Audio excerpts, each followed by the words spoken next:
Assalamualaikum warahmatullahi wabarakatuh. Baiklah, perkenalkan nama saya Alif Hafuzan.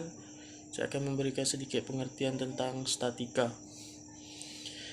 Statika adalah salah satu cabang dari mekanika teknik yang berkaitan dengan analisa gaya-gaya yang bekerja pada suatu sistem yang diam atau statis dan seimbang.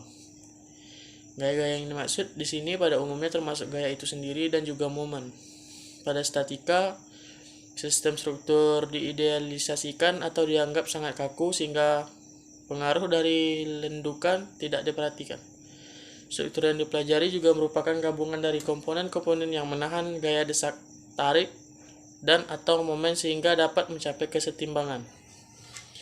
Sedangkan statika di teknik sipil itu merupakan ilmu yang mempelajari perilaku struktur di dalam dunia konstruksi. Statika merupakan aplikasi yang sangat penting di dalam menganalisa beban-beban yang terjadi, entah itu beban statis ataupun dinamis.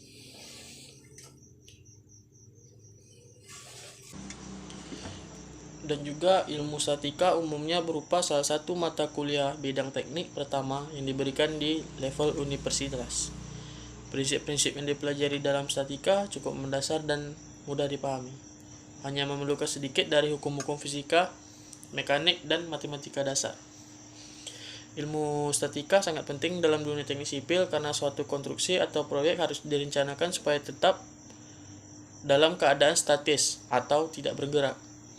Walaupun sudah ada pembebanan atau gaya-gaya yang bekerja pada konstruksi tersebut, sehingga tidak membahayakan orang-orang yang menggunakan gedung atau bangunan tersebut.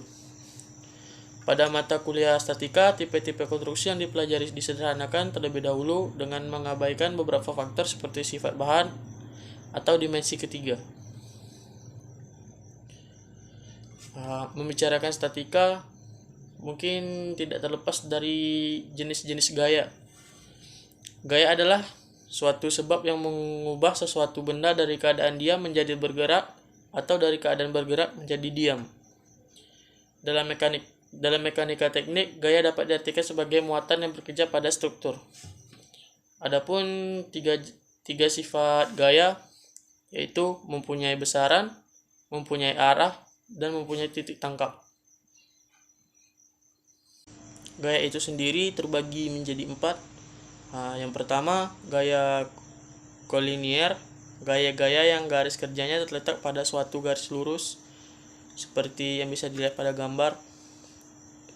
Gaya yang kedua, gaya konkuren, gaya-gaya yang garisnya bekerja berpotongan pada suatu titik.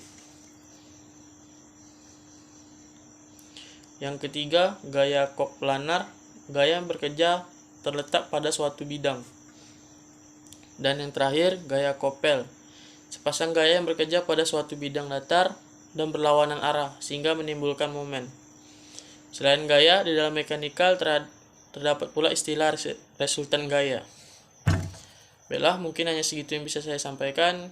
Lebih dan kurang saya mohon maaf. Saya akhiri dengan wabillahi taufik wal hidayah. Wassalamualaikum warahmatullahi wabarakatuh.